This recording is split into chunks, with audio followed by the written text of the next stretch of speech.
Bomb के अंदर उन्होंने कहा कि हरियाणा में एक ही घर में 501 वोट पड़ गए। चुनाव आयोग ने इतनी स्पष्टता करी कि हाउस नंबर 265 कोई छोटा मकान नहीं है और 1 एकड़ का पुश्तैनी प्लॉट में अनेक परिवार बस रहे हैं, मगर वहां हर परिवार के घर का नंबर नहीं दिया गया है, इसलिए सब जगह हाउस नंबर 501 दिया गया। और एक परिवार की तो 3 पीढ़ियां साथ में रह सकती हैं। और पुराने नंबर से ही जब हरियाणा में कांग्रेस की सरकार चुनी गई तब से ये नंबर इसी तरह से चल रहा है। ये ना कोई फर्जी घर है, ना फर्जी वोटर है। मान्यवर, वोट चोरी का नैरेटिव बनाने के लिए मान्यवर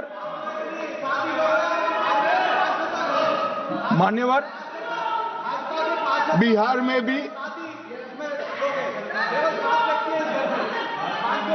मेरा भाषण पूरा हो जाने दो। नहीं, आप अभी पूरा भाषण नहीं, कई बार नाम आएगा।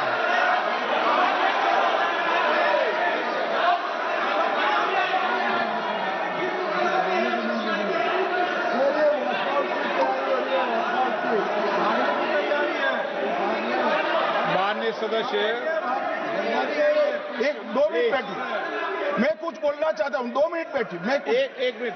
माननीय सदस्य, 1 मिनट। मान्यवर, मेरा विपक्ष के नेता से एक निवेदन है कि 2 मिनट सुन ले मुझे, बाद में उनको बोलने का मौका दीजिए। मान्यवर, 2 मिनट।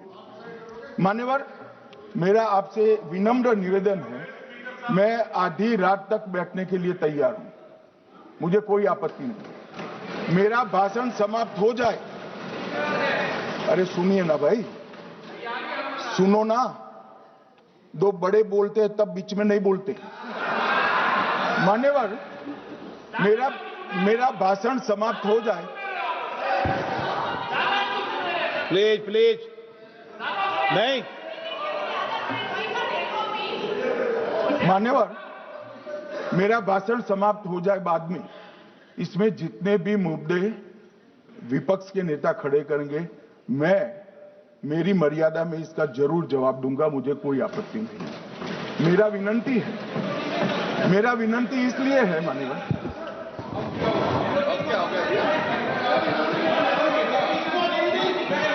एक मिनट, तो उनको पूरी बात करने दें। हाँ। मान्यवर, मेरा विनंती भी मान्यवर, नो प्लीज डिबेट नहीं करते बेटे। मान्यवर, मेरा विनंती इसलिए है कि शायद वो जो मुद्दा खड़ा करना चाहते हैं उसका जवाब मेरे आगे भाषण में आ जाएगा तो मुद्दा ही नहीं बचेगा, इसलिए मैं कह रहा हूं मुझे पूरा सुन लिया जाए। मान्यवर, बिहार में एक मतदाता की उम्र 34 साल बताई गई, 34 साल की है, इसको 124 साल बताया गया। सच था कि इसमें उम्र 124 बार छपी थी। बाद में मिंता देवी जी ने खुद बताया कि उन्होंने ऑनलाइन आवेदन किया था और वो ऑनलाइन आवेदन करने में गलती हो गई, इसके कारण उम्र 124 बार साल छपी थी।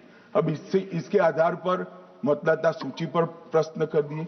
सुबोध कुमार नवादा, प्रेस कॉन्फ्रेंस में कहा गया कि एक राजनीतिक दल के बीएलए है, इनका नाम कभी आया ही नहीं, वो भी सच नहीं निकला।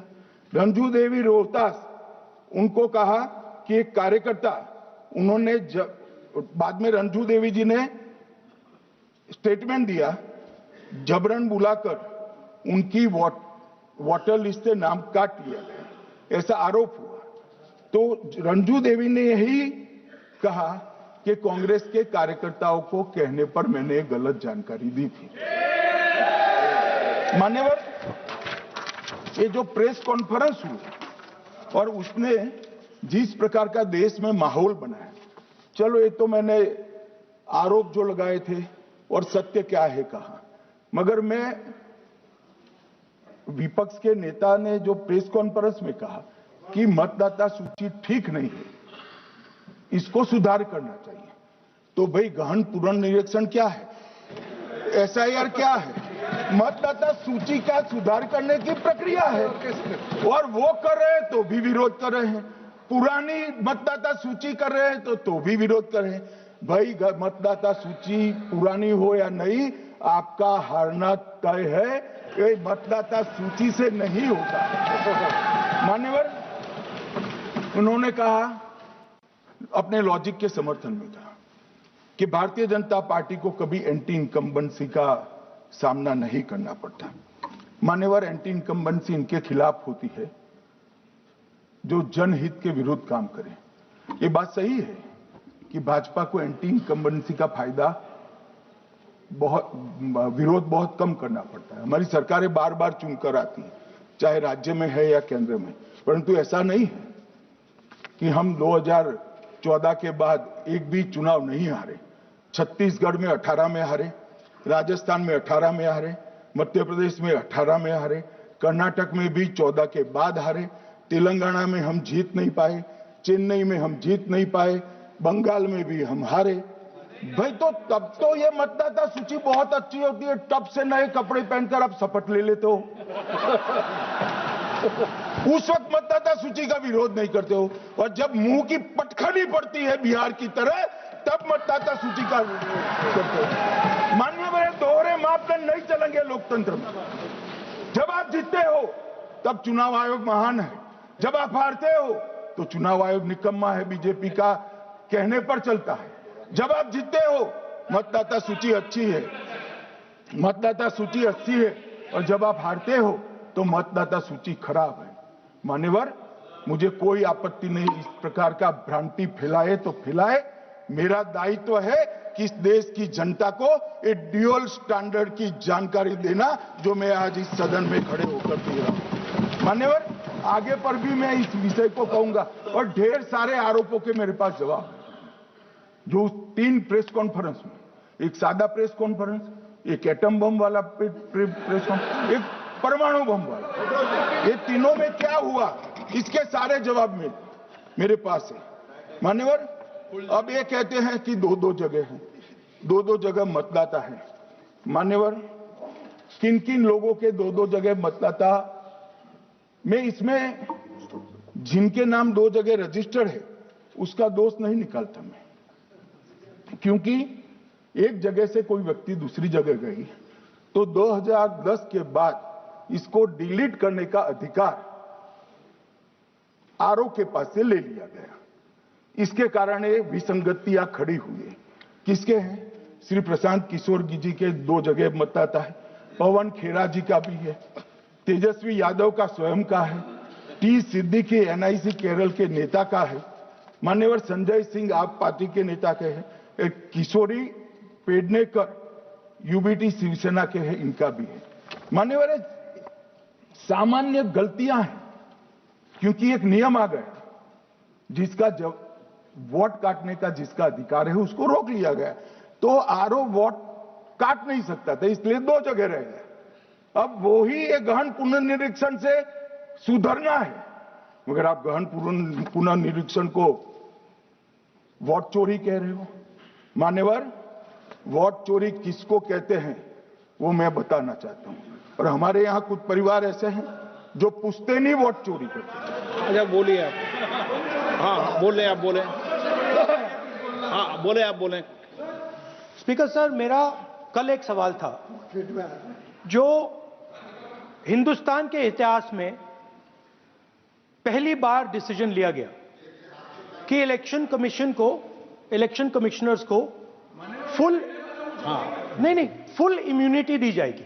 ठीक है, ये है ना, इसका जवाब इसका पीठ में खत्म नहीं किया सर। इसके पीछे जो थिंकिंग थी वो हमें सबसे पहले बताएं। ठीक है। दूसरी बात, नहीं, हरियाणा की जहां इन्होंने बात की, इन्होंने एक उदाहरण लिया, वहां पर अनेक उदाहरण हैं। वो भी आपने दिया था ना, 19 वो भी आपने दिया था, इसलिए दिया वो भी। 19 लाख वहां पे फेक लोग, वो उदाहरण आपने दिया था, इसलिए उनका जवाब दिया। और ये भी हमें बता दीजिए, Actually, let us have a debate on my press conference. Let us go. Let us have very good idea. Let us have a debate on my Okay. press conference. Okay. माननीय Amit Shah ji, I challenge you. I challenge you to have a debate on the three Okay, press Manan. conferences. Please please please ठीक है, बैठ जाइए, please बैठ जाइए। माननीय please माननीय आपने बात की थी प्लीज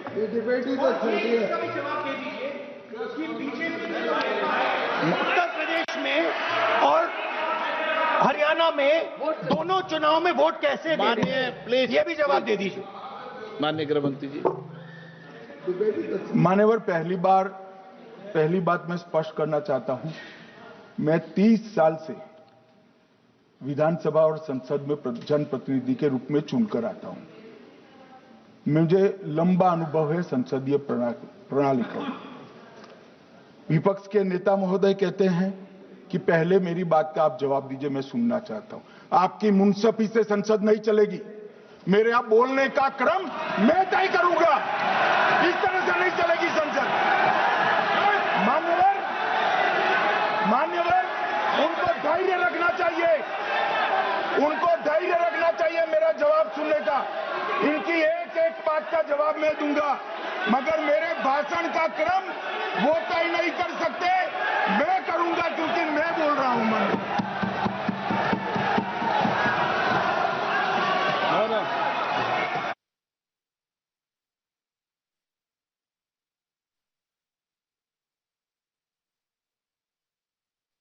एक मिनट गृह मंत्री जी, एक मिनट गृह मंत्री, क्या गलत बोला उन्होंने यही बोला, आपने जो बात उठाई है मुझे कब बोलना है मैं तय करूंगा, यही बोला ना। उसमें क्यों उत्तेजित हो रहे हो आप? हाँ, आपके 2-2 मिनट में खड़े होने से थोड़ी जवाब देते रहेंगे। नो, माननीय गृह मंत्री नहीं होगा। मैं आपको फिर मौका दूंगा, मैं मौका दूंगा आपको।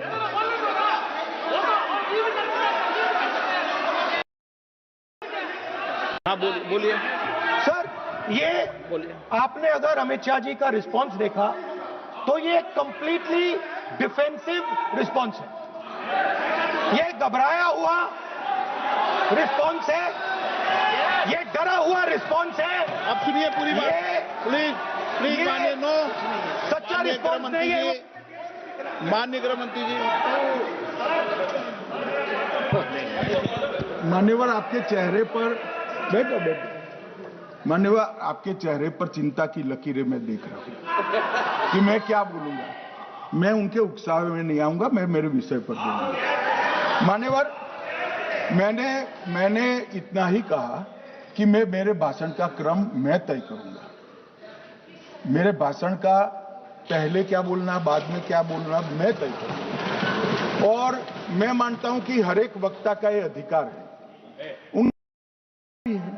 कल वो बोल रहे तो हम ऐसा थोड़ी ना बोले आप झूठ क्यों बोल रहे हो। हम नहीं बोल सकते साहब। वो माननीय विपक्ष के नेता है, वो बोल सकते अपना भाषण। मान्यवर, और मैंने तो ये भी कहा, मेरा पूरा भाषण छूट कर कुछ बच जाता है तो आप पूछिएगा, मैं जवाब दूंगा। मगर अब धैर्य भी चाहिए और सुनना भी चाहिए, दोनों चीजें करनी पड़ती है। मान्यवर, वोट चोरी का कोहराम बचा है। मैं वोट चोरी किसको कहते हैं वो बताना चाहता हूं। वोट चोरी के 3 आयाम हैं। एक तो मतदाता नहीं है, मतलब योग्यता नहीं है, और आप वोटर बन जाते हो तो वोट चोरी माना जाएगा। दूसरा, आप गलत प्रकार से चुनाव जीतते हो तो वोट चोरी माना जाएगा। और तीसरा, जनादेश को डिफाई करते हो, मतलब वोट के विपरीत आप कोई पद प्राप्त कर लेते हो तो भी एक प्रकार से वोट चोरी होता है। अरे सुनो ना, क्यों जल्दबाजी करते हो मानिकम? अब मैं 3 वोट चोरी की घटनाएं बताना चाहता हूं। सबसे पहली घटना हुई, आजादी के बाद देश का प्रधानमंत्री तय करना था। तय कौन करना था? तो उस वक्त के जितने प्रांत थे, इसके कांग्रेस के अध्यक्षों ने, उनके एक वोट से तय होना था। अब 28 वोट श्री सरदार पटेल को मिले और 2 वोट जवाहरलाल नेहरू जी को मिले।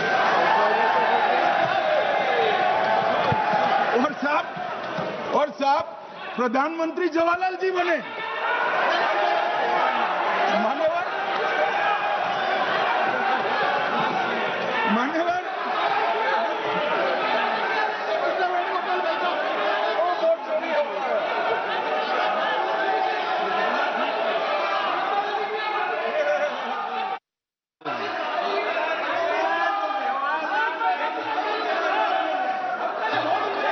प्लीज, माननीय गृह मंत्री जी, माननीय गृह मंत्री जी, प्लीज।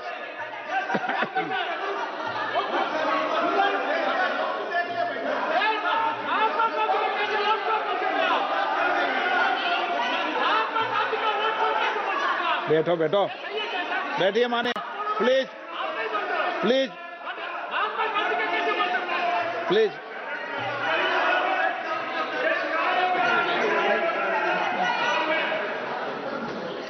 मान्यवर दूसरी, प्लीज बैठिए बैठिए, माननीय सदस्य प्लीज, हर बार नहीं उठते, बैठिए। मान्यवर दूसरे प्रकार की वोट चोरी अनैतिक तरीके से चुनाव जीता, ऐसी वोट चोरी भी भूतकाल में एक बार हुई थी। श्रीमती इंदिरा गांधी रायबरेली से चुनी गई। इलाहाबाद हाईकोर्ट में श्री राजनारायण पहुंचे कि चुनाव नियमों के अनुसार नहीं हुआ। इलाहाबाद हाईकोर्ट ने ये तय कर दिया कि श्रीमती गांधी ने उचित तरीके से चुनाव नहीं जीता है, हम इसको रद्द कर दें। मान्यवर, ये भी वोट चोरी थी, बहुत बड़ी वोट चोरी थी। और उसके बाद में क्या हुआ? उसके बाद में क्या हुआ? उसके बाद में वो वोट चोरी को ढकने के लिए संसद में कानून लाया कि प्रधानमंत्री के खिलाफ कोई केस ही नहीं हो सकता।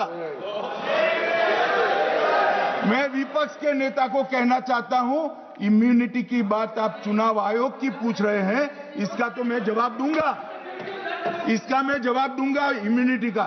मगर ये इम्यूनिटी जो श्रीमती गांधी ने दी थी, इसके लिए आपका क्या कहना है? आपका क्या जवाब है? और उन्होंने तो स्वयं के लिए ले ली। उनका आरोप है। प्लीज, ऐसे नहीं चलता मान्यवर, आप जब बोले, जब 5-5 मिनट उठेंगे क्या? ये मान्यवर, उनका आरोप है। आप भी बोले, आप भी बोले, आप भी बोले। नो, गलत। एक मिनट में सदस्य नहीं उठेगा ना। मान्यवर, उनका आरोप है कि सरकार ने बनाया तो लोकतंत्र ने बनाया, तो जो समय का केस था वो बताया है, आगे का तो बताया। मोदी जी को भी सब लोगों ने प्रधानमंत्री बनाया है भाई, आपकी कृपा से नहीं बने हैं।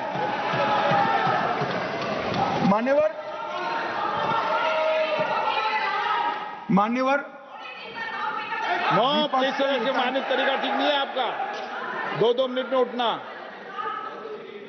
मान्यवर, विपक्ष के नेता ने कहा कि आपने चुनाव आयुक्तों को इम्यूनिटी दी। इनका आरोप सत्य नहीं है, मैं इसकी बात बाद में करता हूं।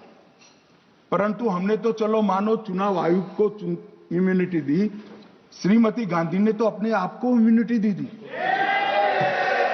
और फिर जब ये संवैधानिक सुधार के वायरस चैलेंज हुए, तो वो केस जीतने के लिए 2, 3 और 4 नंबर के सर्वोच्च न्यायालय के जज को बाईपास कर चौथे नंबर के जज को चीफ जस्टिस बनाया और वहां केस भी जीत लिया।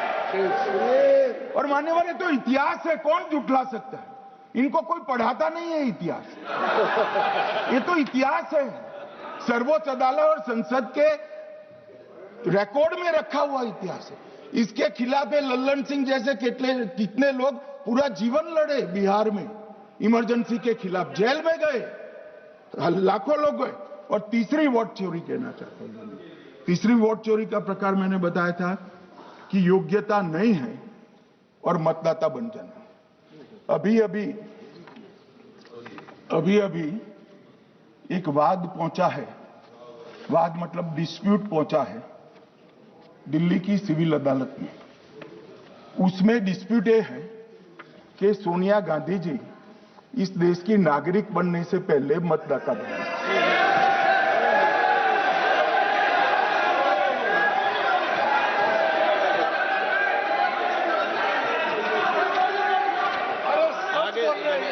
आगे सुनो, बोल क्या रहे, पूरी बात तो सुनो।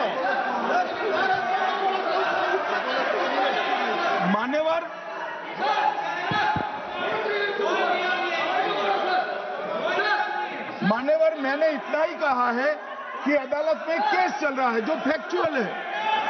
अब जवाब तो उनको अदालत में देना है, सोनिया जी ने यहां क्यों दे रहे हैं? अदालत में जवाब देना है।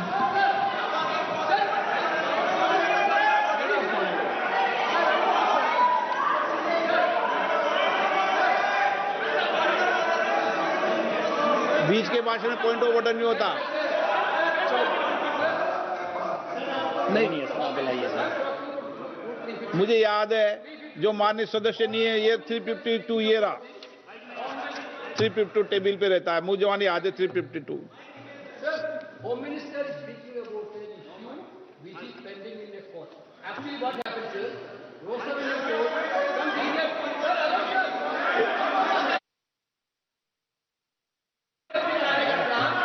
filed a case on Madam Sonia Gandhi's voting on that 80. Sir, that Rosa Avenue Court dismissed that case without, there is no substance in that case. After the same person Gandhi not even voted in that election. I am challenging Home Minister. Okay. Sonia Gandhi not even voted that election. Can you prove it? Can you prove it? Sir, misleading statement a Home Minister doing. Sir, you are. What is this, sir? एक minute please दादा, एक minute please. No, बैठिए।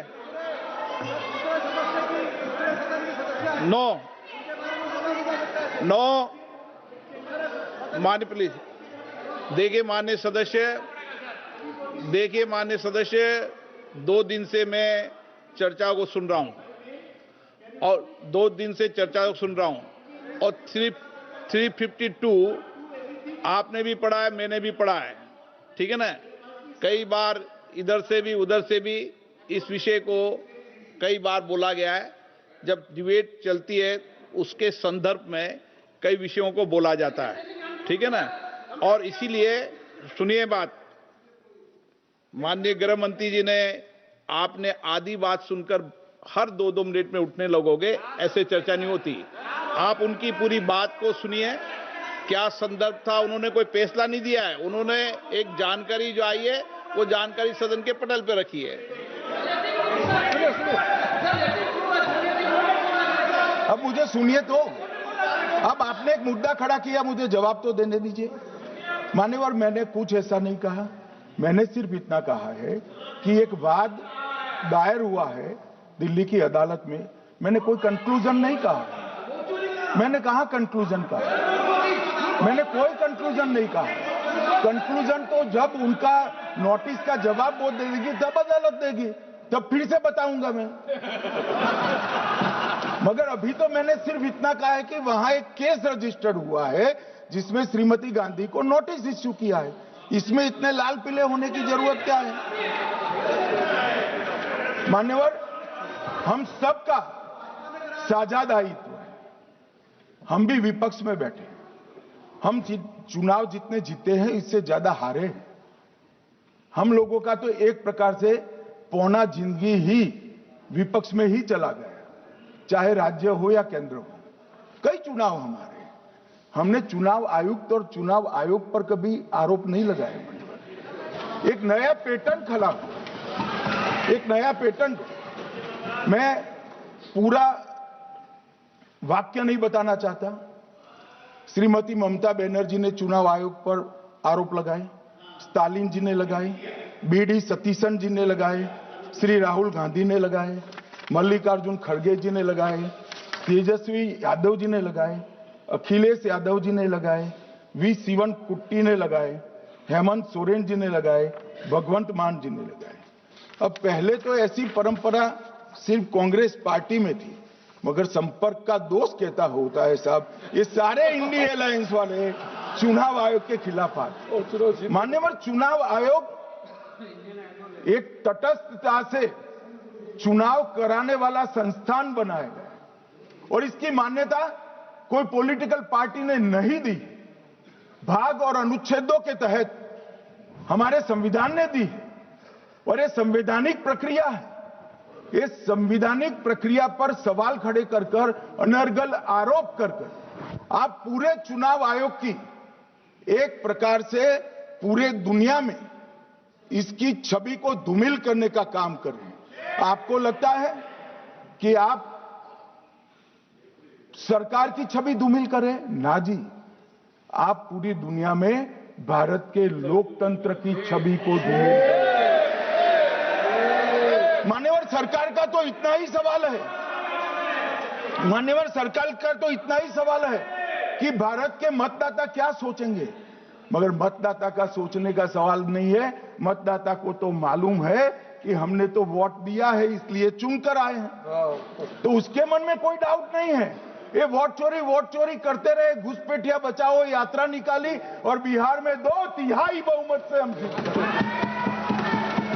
मान्यवर, ये जो नई परंपरा शुरू हुई कि देश के अंदर चुनाव न जीते तो चुनाव आयोग को बदनाम करो, चुनाव प्रक्रिया को बदनाम करो, मतदाता सूची को बदनाम करो, ये हमारे लोकतंत्र का भला नहीं करेगी। यही आयुक्त के करते, यही सरकार के होते हुए आप कई चुनाव जीते हैं, हम कुछ नहीं बोले हैं, हम पार्टी में बैठकर इसकी मीमांसा की, मगर ये लोग चुनाव आयोग पर। प्लीज नो, आप बैठिए, आप ठीक है बैठिए। माननीय सदस्य प्लीज प्लीज। मान्यवर, मैं थोड़ी स्पष्टता के लिए आंकड़ा देना चाहता हूं। मई 14 में श्रीमान नरेंद्र मोदी इस देश के प्रधानमंत्री बने, तब से उनको आपत्ति है। तो एनडीए क्या क्या जीती? 3 लोकसभा चुनाव हम जीते, 41 राज्यों के विधानसभा चुनाव जीते, तो हम 44 विधानसभा टोटल चुनाव जीते हैं 2024 से 25 तक। मगर वो भी 30 चुनाव जीते हैं अलग अलग विधानसभा में, 30 जगह पे। अगर मतदाता सूची करेक्ट है तो क्यों शपथ लिया, क्यों चुनाव लड़ा? आप बताइए देश की जनता को। आप लोग यहाँ कैसे पहुंचे? श्री राहुल गांधी जहां से चुनकर आए थे, वो वायनाड की मतदाता सूची में भी मेरी पार्टी ने प्रेस कॉन्फ्रेंस कर इसी प्रकार की डिस्क्रिपेंसी को बताया है। इसका जवाब नहीं देते। हमने अमेठी का भी बताया है, इसका जवाब नहीं देते हैं। मान्यवर, ये चुनाव की मतदाता सूची में जो थोड़ी बहुत गलतियां हैं, उसको वो लोग मुद्दा बनाते हैं चुनाव हारने का। चुनाव हारने का कारण है नहीं, मैं अंत में बताऊंगा क्यों हारते हो चुनाव, मैं बताऊंगा मान्यवर अंत। परंतु फिर भी चलो मान ले कि मतदाता सूची ठीक नहीं है, तो गहन पुनर्निरीक्षण का मतलब ही ये है कि मतदाता सूची को सुधारने की प्रक्रिया। अब इसमें आपके बीएलए सहयोग नहीं करते हैं, आप उसका बहिष्कार का ऐलान करते हो, आपकी राज्य सरकारें जहां है वो मदद कम करती हैं, तो कैसे मतदाता सूची का शुद्धिकरण होगा? जो आपकी डिमांड है वो ही चुनाव आयोग कर रहा है। आपकी डिमांड है कि मतदाता सूची ठीक हो, वो चुनाव आयोग कर रहा है, मगर हुआ क्या है मान्यवर मालूम है? इनको अब अगर प्रेस में कोई पत्रकार उनको पसंद ना आए ऐसा सवाल पूछते हैं तो तुम बीजेपी के एजेंट हो ऐसा कहते हैं। मान्यवर, सवाल जो भी हो उसको लेना चाहिए। मान्यवर, पत्रकार कभी बीजेपी का एजेंट नहीं होता है, मगर आप अगर ऐसा मानते हो कि लोकतंत्र में आपको पसंद आए ऐसे ही सवाल पत्रकार पूछे तो ये नहीं हो सकता। इमरजेंसी नहीं है भाई, इमरजेंसी नहीं है। मान्यवर, एक प्रेस में कोई सवाल पूछता है तो कहते हैं बीजेपी के एजेंट हो, केस हारते हैं तो जज पर आरोप कर देते हैं, चुनाव हारते हैं तो ईवीएम पर आरोप करते हैं, ईवीएम की दलील अब गले नहीं उतरती तो वोट चोरी का मुद्दा लेकर आए, वोट चोरी का मुद्दा लेकर पूरा बिहार में यात्रा निकाली, फिर भी हार गए। अब हारने का कारण आपका नेतृत्व है, ये हारने का कारण ईवीएम और मतदाता सूची नहीं है। और अगर ये मानते हैं मान्यवर, अगर ये मानते हैं कि इनको कोई पूछने वाला नहीं है, भगवान करे मैं गलत पड़ जाऊं कांग्रेस के कार्यकर्ता इनका हिसाब मांगेंगे। एक दिन कांग्रेस के कार्यकर्ता इनका हिसाब मांगेंगे कि इतने चुनाव कैसे हार गए। मान्यवर, कोई जज आजादी के इतने साल में नहीं हुआ है मान्यवर कि कोई जज एक जजमेंट दे तो जज के खिलाफ इंपीचमेंट लेकर आते हैं। अपनी वोट बैंक को एड्रेस करने के लिए इंपीचमेंट लेकर आते हैं मान्यवर। और ये सारे ने तो साइन कर दिया, साथ ही साथ उद्धव जी ने भी साइन कर दिया। उद्धव जी, जजमेंट क्या है?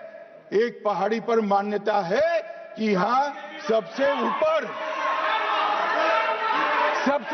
दिया जलाया जाए। मान्यवर, एक वोट बैंक को संभालने के लिए एक हाईकोर्ट के जज के सामने इंपीचमेंट लेकर आए हैं। देश की जनता उनको मदद नहीं करे।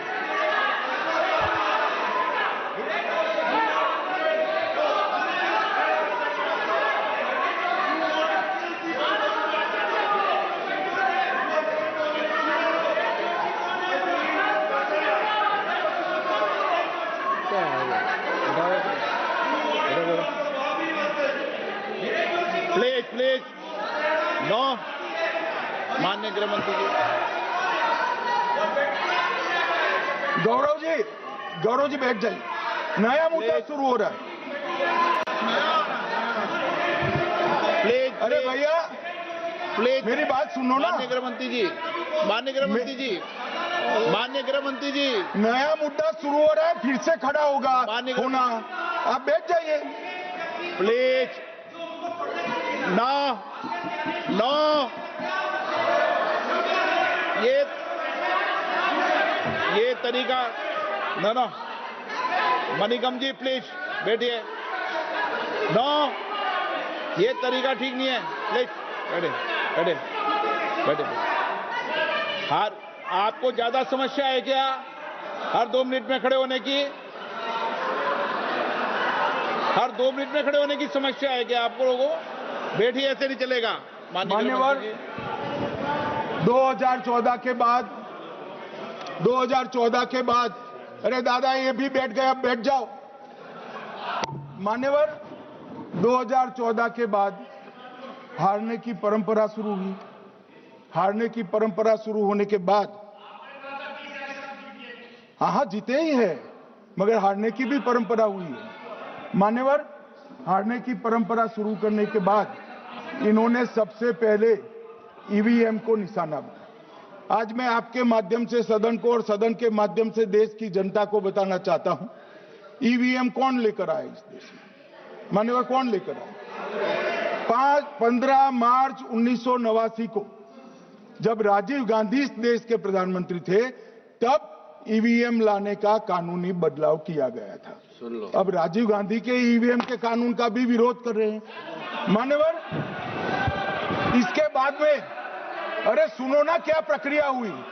इसके बाद में ईवीएम के खिलाफ किसी ने याचिका करी। इस देश की सर्वोच्च न्यायालय के 5 जजों ने बैठकर ईवीएम के कानूनी बदलाव को 2002 में उचित ठहराया। राजीव गांधी को भी नहीं मानते, सर्वोच्च अदालत को भी नहीं मानते हैं। फिर 98 में मध्य प्रदेश, राजस्थान और दिल्ली, इसमें सिर्फ 16 विधानसभाओं में इसका ट्रायल लिया गया। कितना केयरफुल है ये भी बताता हूं। हुडा बैठो, ये भी कितना केयरफुली चुनाव आयोग आगे बढ़ा है। मध्य प्रदेश, राजस्थान और दिल्ली, ये राज्यों की सिर्फ 16 विधानसभा में इसका ट्रायल लिया गया। हर प्रकार से चेक कर ईवीएम का उपयोग सबसे पहली बार पूरे देश में 2004 में हुआ।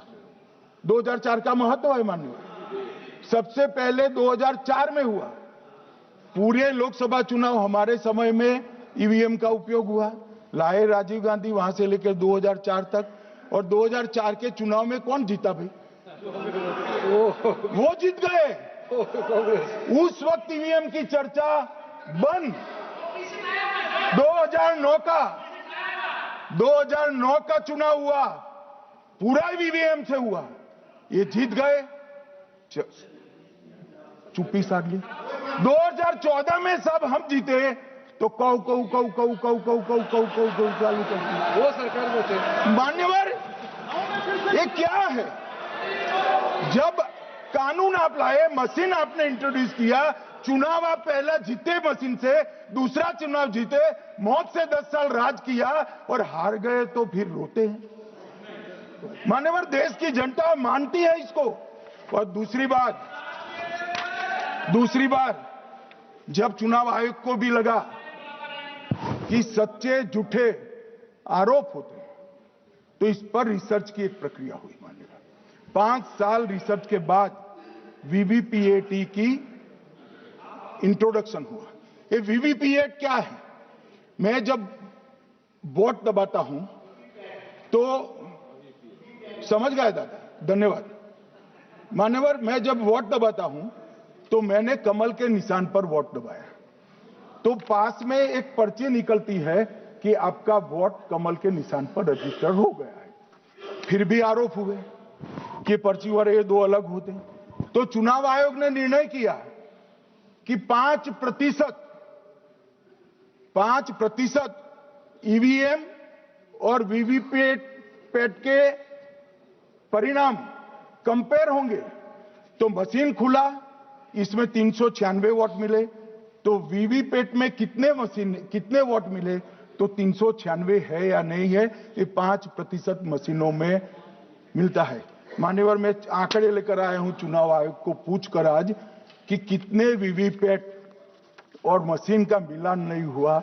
आज तक 16,000 मशीन और वीवीपैट का मिलान हुआ है, एक भी वोट का बदलाव नहीं। और ये जब मतगणना होती है तब उनके पोलिंग एजेंट बैठते हैं मान्यवर, परिणाम पर वो साइन करते हैं, दोनों प्रकार के, मशीन के और वीवीपीएटी के परिणाम पर भी साइन करते हैं मान्यवर। और ये इस पर आरोप लगा रहे हैं मान्यवर। अब ये कह रहे हैं कि उस वक्त वाईफाई नहीं थी। सबसे पहली बात, 2004 में वाईफाई आ चुकी थी, मगर फिर भी चलो मान लो, आरोप लगाते गए। ईसीआई ने 2009 में एक छेड़छाड़ के आरोप पर भाग लेने के लिए 10 राज्यों में 100 ईवीएम लगाई गई। सब लोगों ने प्रयास किया, 2009 में कोई छेड़छाड़ नहीं कर पाया।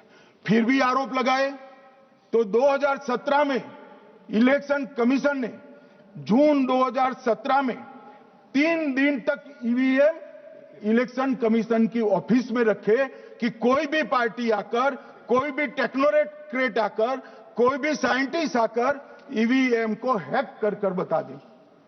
ये तो गए ही नहीं, ये नहीं गए मान्यवर। ये सिर्फ प्रेस में आरोप करते, ना अदालत में जाते हैं, ना चुनाव आयोग के पर जाते मान्यवर, मगर एक्सपर्ट भी नहीं गए। आप कोई एक्सपर्ट भेज देते भैया, एक्सपर्ट भी नहीं भेजा। और मान्यवर, 2017 में फिर चुनाव आयोग इस निर्णय पर पहुंचा कि आने वाले सब चुनाव ईवीएम से होते हैं। अब चुनाव आयोग ने तो निर्णय कर दिया, मगर मैं भी साहब थोड़ा ज्यादा सोचता हूं। तो मैंने सोचा साला ये चुनाव आयोग कहता है कुछ नहीं हो रहा है, कुछ नहीं हो रहा है, तो ये लोग आरोप क्यों लगाए?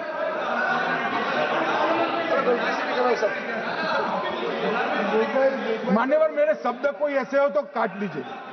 काट दिया राहुल जी।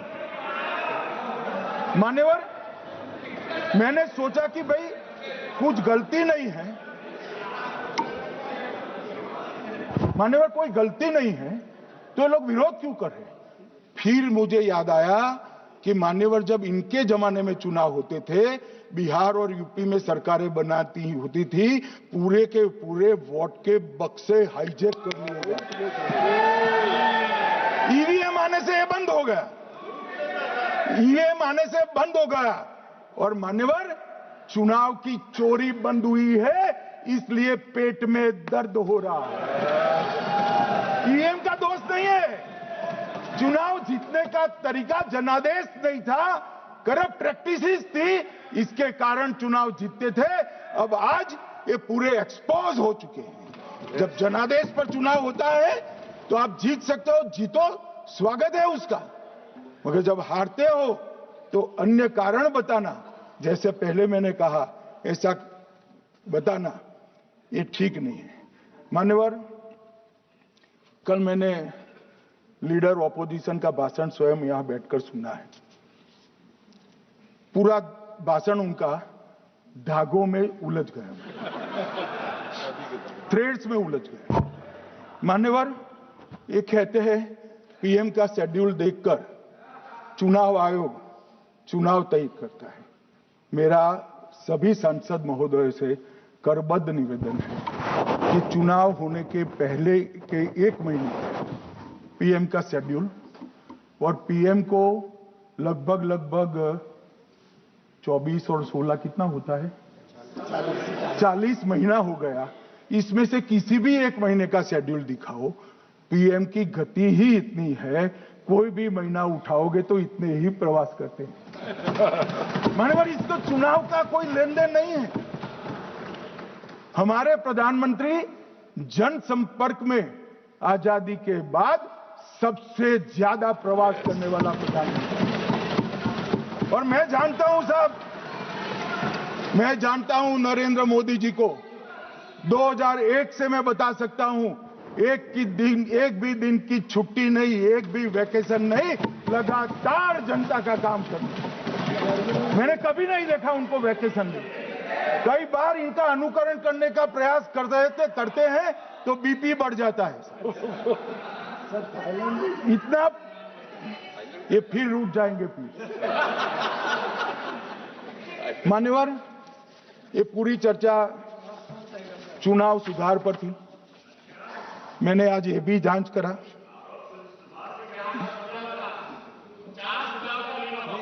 सुनो ना, जरा धैर्य रखो भाई। मान्यवर,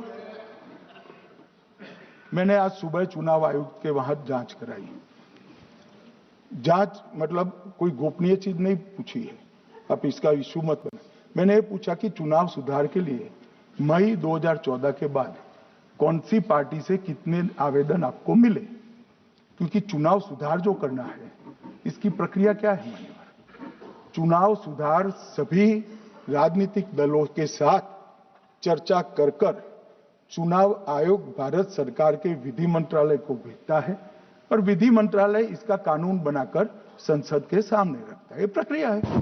तो मैंने सोचा कि इतना बड़ा हो हल्ला हुआ तो ढेर सारे चुनाव सुधार कांग्रेस पार्टी ने दिए होंगे, तो मैं जरा उसका पूछा कर दूं, लगे हाथ तो इसकी भी बात कर लूं, इसमें गोपनीय क्या है।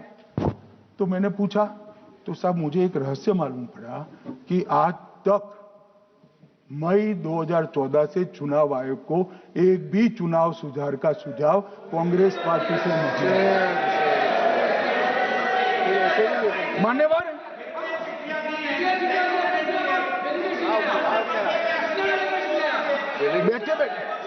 मैं बताता हूं। मान्यवर, मैं जवाब पूछोगे क्या?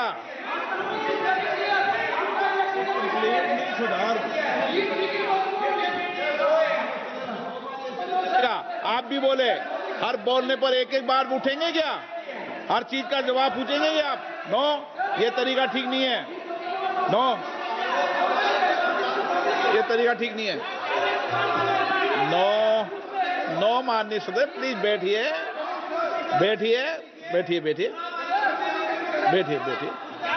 बैठिए। अच्छी परंपरा रखें। ओके।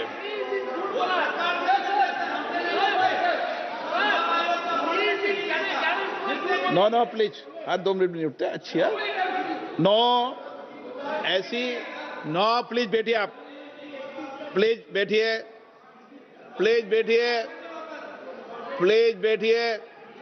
सुनिए, प्लीज बैठिए।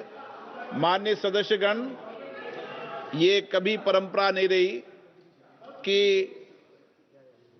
सत्ता पक्ष और प्रतिपक्ष का कोई भी माननीय सदस्य कभी बोल रहा हो तो हर विषय पर बैठे बैठे टिप्पणी करना या हर विषय पर खड़े होकर सवाल पूछना, ये परंपरा कभी नहीं रही। आपने भी भाषण दिया आज, आपको कोई ने बीच में उठ के पूछा कोई ने? माननीय गृह मंत्री जी, अच्छी परंपराएं लागू करो, अच्छी तरह चलाएं सदन। मैं मेरे स्टेटमेंट पर कायम हूं।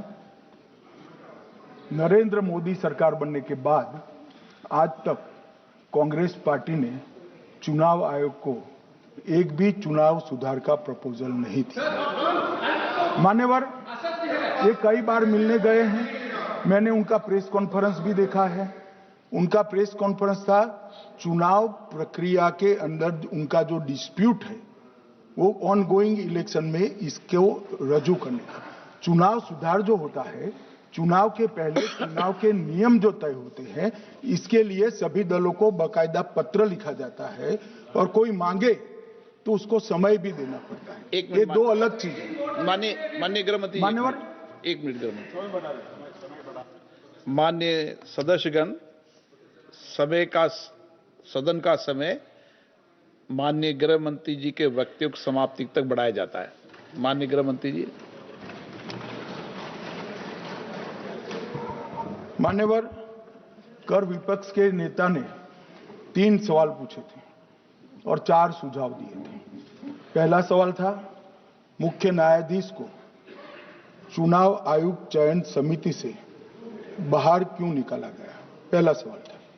दूसरा सवाल था दिसंबर 2003 में कानून बदलकर चुनाव आयोग को पूर्ण प्रतिरक्षा क्यों दी गई, और तीसरा शार्प क्वेश्चन था सीसीटीवी फुटेज 45 दिन में नष्ट करने का कानून क्यों लाए।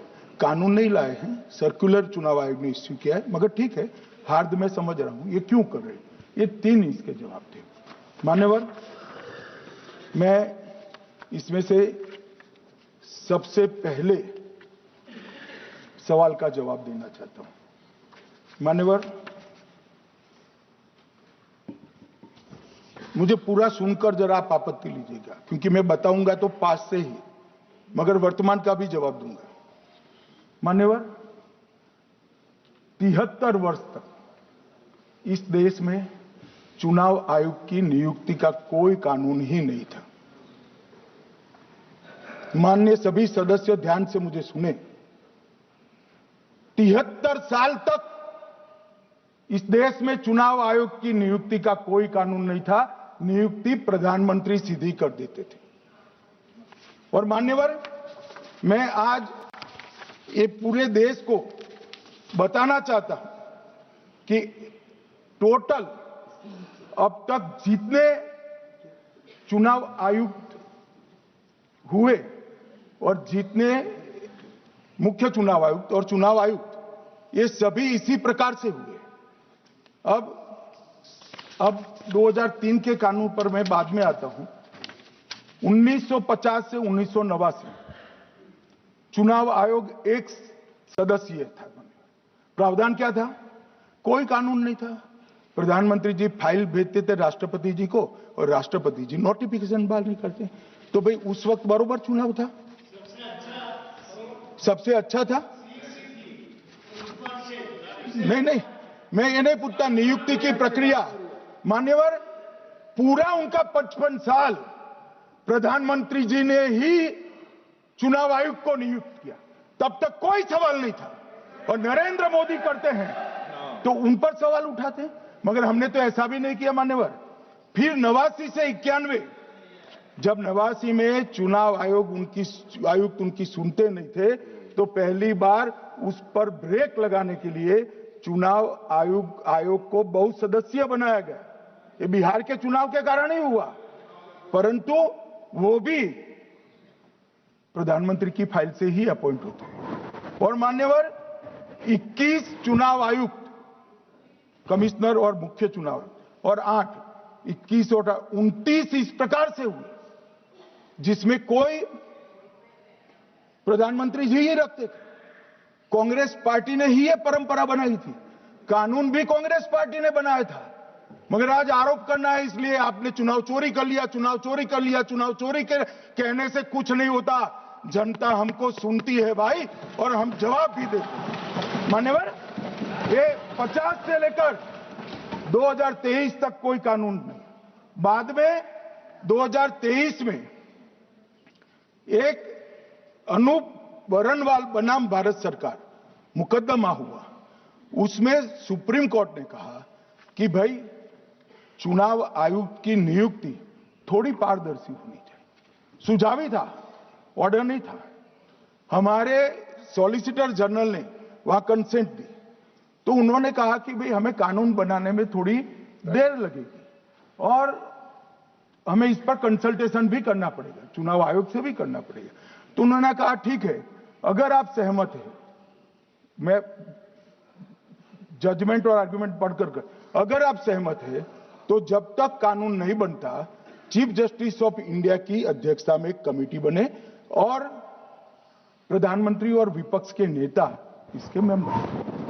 हमें कोई आपत्ति नहीं थी, हमने हाँ बोला सर, और विपक्ष के नेता भी थे, प्रधानमंत्री थे और सीजे। 2023 में कानून बन गया। कानून क्या बना? विपक्ष के नेता, प्रधानमंत्री तय करेंगे, वो एक मंत्री और स्वयं प्रधानमंत्री, ये तीन लोग बैठकर चर्चा कर मेरिट्स में चुनाव आयुक्त और मुख्य चुनाव आयुक्त की नियुक्ति करेंगे। मान्यवर, हमारे टाइम में तो और पारदर्शी। ये कह रहे हैं हमारा तो 33% ही हिस्सा है। भाई 33% तो है ना, हमारा तो हिस्सा ही नहीं था। और मान्यवर, मैं रिकॉर्ड से बताता हूं, 2012 में सीयूसी की नियुक्ति होनी थी। अडवाणी जी ने सुझाव दिया लिखकर कि एक प्रणाली बना जाए, नहीं बनाया और बीएस संपत जी को सीधा चुनाव आयुक्त बना दिया। उसके बाद में भी एक व्यक्ति कैसे है इसकी चर्चा है। नवीन चावला, जिसको आपातकाल की भूमिका पर शाह आयोग ने कहा था ये निष्पक्ष नहीं है, उनको मुख्य चुनाव आयुक्त बना दिया। जबकि मुख्य चुनाव आयुक्त गोपाल स्वामी ने इनके खिलाफ पक्षपात के सबूत भी भेजे, खारिज कर दिया। मान्यवर, सुने नहीं। हमारे समय में ऐसा कभी नहीं हुआ है। हमारे समय पर विरोध होता है, मगर पक्षपात के सबूत किसने नहीं दिए हैं। और भाई, जहां तक 66% और 33% का सवाल है, आप कह रहे हो कि वहां 2 लोग होते हैं और आप एक होते हैं, ये तो हम तय नहीं करते हैं। 140 करोड़ की जनता तय करती है कौन 66 होगा और कौन 33। यहां कौन बैठेगा वो तो 140 करोड़ लोग तय करते हैं। वो आपके लिए तय करोगे तो आप 66 हो जाओगे, मगर आप तो 100 रख कर गए थे, हमने उसको 33 दे दिया। मान्यवर, ये क्या सवाल उठाते? और वो समझते हैं कि मैं बोलता हूं तो बस ये ब्रह्म वाक्य होगा। ऐसे नहीं होता है मान्यवर, हर चीज के तर्क होते हैं। इनका जो भाषण तैयार करते हैं वो भी ठीक से नहीं करते, रिसर्च नहीं करते। मान्यवर, इन्होंने सीसीटीवी फुटेज 45 दिन में इलेक्शन कमीशन ने नष्ट करने का निर्णय किया, इस पर आपत्ति उठाई। मान्यवर, जन प्रतिनिधित्व अधिनियम 1951 की धारा 81 में एक प्रावधान है। प्रावधान क्या है? उम्मीदवार चुने जाने के बाद 45 दिन में चुनाव याचिका दायर कर सकते हैं। 45 दिन के बाद इसको कोई चुनौती नहीं दे सकता। ये नियम 1991 में बना, तब उस वक्त सीसीटीवी फुटेज नहीं था। सीसीटीवी फुटेज बाद में चुनाव आयोग ने एक सर्कुलर से रूल्स में बदलाव कर ऐड किया। अब किया क्या है चुनाव आयोग ने? सीसीटीवी फुटेज का जो रिकॉर्ड है उसको जन प्रतिनिधित्व अधिनियम की 1951 की धारा 81 के साथ संरक्षित किया है, मतलब अलाइन किया है कि 45 दिन के बाद कोई डिस्प्यूट की प्रोविजन ही नहीं है एक्ट में, तो 45 दिन के बाद ये सीसीटीवी फुटेज क्यों रखना चाहिए? अब इतनी सादी समझ नहीं है सब। मैं क्या कर सकता हूं? सब समझ के कोई इंजेक्शन नहीं होते जो भ्रम से दे दिया। मान्यवर, ये धारा 81 1951 से है, मगर पहले पर्चियों से होते थे तो पर्ची के लिए थी। अब सीसीटीवी फुटेज का कैमरा आ गया तो सीसीटीवी फुटेज ऐड कर दिया। मान्यवर, उन्होंने कहा, और इस वक्त जब सीसीटीवी फुटेज जब प्रक्रिया में ऐड किया, तब स्पष्ट चुनाव आयोग ने कहा था कि सीसीटीवी रिकॉर्डिंग संवैधानिक दस्तावेज नहीं है, ये आंतरिक प्रबंधन है। किस चीज का आंतरिक प्रबंधन? कि चुनाव सीज होने के बाद कोई पुनः मतदान की अर्जी करता है कि भाई ये मतदान मथक में चुनाव ठीक नहीं हुआ, तो चुनाव आयोग जो निर्णय करता है वो सीसीटीवी फुटेज के आधार पर करता है। पहले मौखिक करता था, टेक्नोलॉजी आई, सीसीटीवी फुटेज स्वीकार कर लिया। अब ये आंतरिक प्रबंधन के लिए है मान्यवर। फिर भी चुनाव आयोग का जो निर्णय मैं बताता हूं, उन्होंने कहा सामान्य जनता को एक्सेस होना चाहिए। रूल्स बनाया गया है, सामान्य व्यक्ति सीसीटीवी फुटेज उच्च न्यायालय में जाकर 45 दिन के अंदर ऑर्डर करा सकता है। अब ये कहेंगे 45 दिन में जजमेंट नहीं आएगा, मगर उच्च न्यायालय इतना ऑर्डर कर सकता है कि ये सीसीटीवी फुटेज आप डिस्ट्रॉय मत करना। मान्यवर, राजनीतिक दलों को एक्सेस देने का उन्होंने प्रावधान करा है, तो वो चुनाव को चैलेंज करें राजनीतिक दल 45 दिन के अंदर।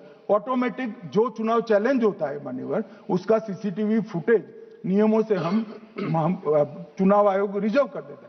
मान्यवर, ये प्रक्रियाएं कुछ पढ़ते नहीं। इसके बाद पॉलिटिकल एजेंटों को एक्सेस होनी चाहिए। पॉलिटिकल एजेंट भी मान्यवर हाईकोर्ट से इसको प्राप्त कर सकता है। अब करते कुछ नहीं, एक भी ना हाईकोर्ट में अर्जी करी, ना चुनाव आयोग में करी, और सीसीटीवी फुटेज का बहाना लेकर बोलने लगे। अब इतने लाखों बूथों का सीसीटीवी फुटेज हर नागरिक मांगने लगा कोई कारण के बगैर, तो किस प्रकार से चुनाव आयोग दे सकता है? किस प्रकार से दे सकता है? यहां हुआ क्या है, सब प्राप्त करना चाहते हैं वो प्रेस कॉन्फ्रेंस करना। उनको लगता है कि मेरी प्रेस कॉन्फ्रेंस ये संवैधानिक प्रावधान के तहत होती है। ऐसा नहीं होता है। वे प्रेस कॉन्फ्रेंस जो करते हो जिन मुद्दों का, इसकी लीक कर अर्जी दे दो, टपक से मिल जाएगी सारी दिख, मगर अर्जी नहीं करते, कोर्ट में नहीं जाते हैं, चुनाव आयोग में नहीं जाते हैं, और चुनाव चोरी हो गया, चुनाव चोरी हो गया, चुनाव चोरी हो गया करते। मान्यवर, ऐसे नहीं चलेगा। इस देश को, लोकतंत्र को आप धूमिल नहीं कर सकते, और सबने सीखना चाहिए, और भाषण ढंग से तैयार करने का भी सीखना चाहिए। मान्यवर,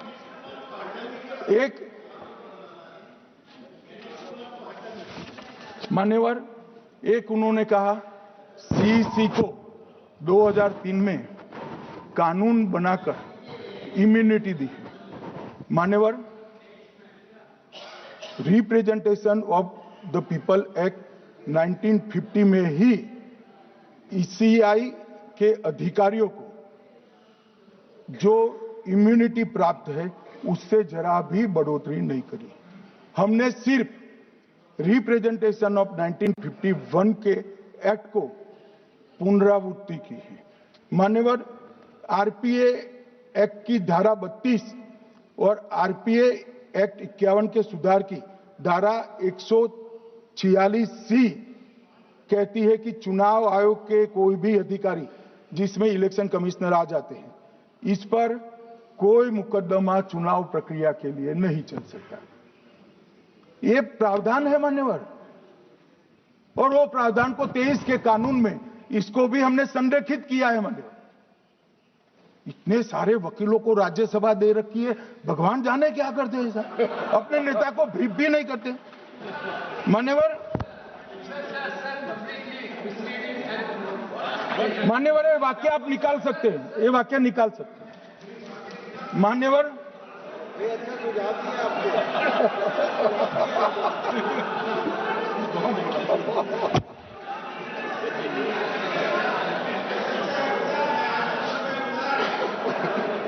मान्यवर, फिर ये सब हो रहा कल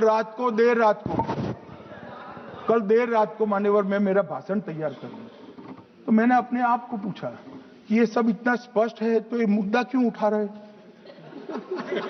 मेरी समझ में अगर इतना पढ़कर आता है तो उन्होंने भी तो पढ़ा होगा। ये मुद्दा क्यों उठा रहे? मूल मुद्दा है अवैध घुसपैठियों को मतदाता सूची में रखने।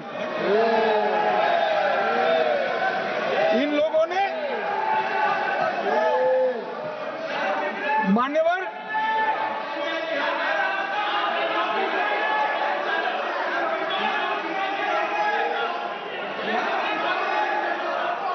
माननीय सदस्य, आपका भाषण भी सबने शांति से पूर्ण सुना है। आप भी सुनने की सामर्थ्य रखो। नहीं, आप सुनने की सामर्थ्य रखो। नो, प्लीज प्लीज बैठिए, प्लीज बैठिए, सुनो, पूरा भाषण सुनो। आप जब बोलते हैं तो इधर भी सुनते हैं, आप भी इधर भी बोलते हैं, इधर सुने। गृह मंत्री इलेक्शन विभाग के लिए बात हुआ था सर।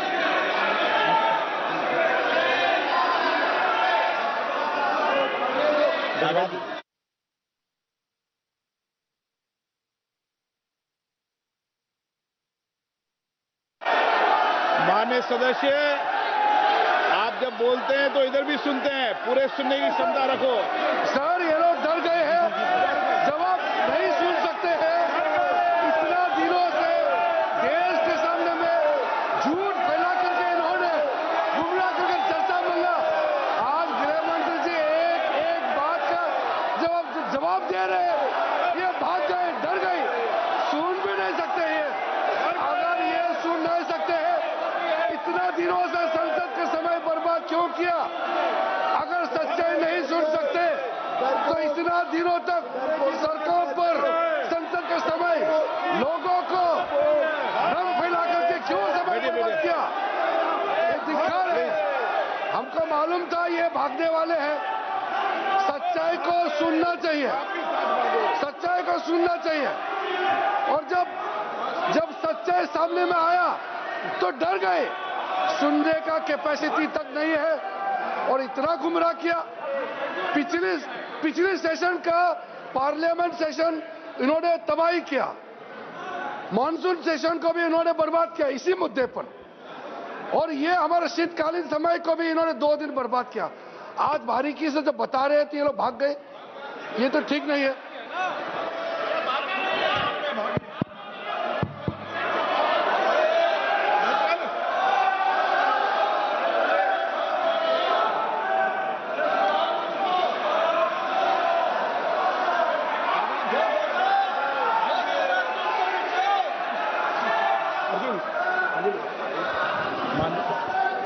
मान्यवर, ये 200 बार भी बहसकार करेंगे, एक भी अवैध घुसपैठियों को इस देश में हम वोट नहीं देंगे।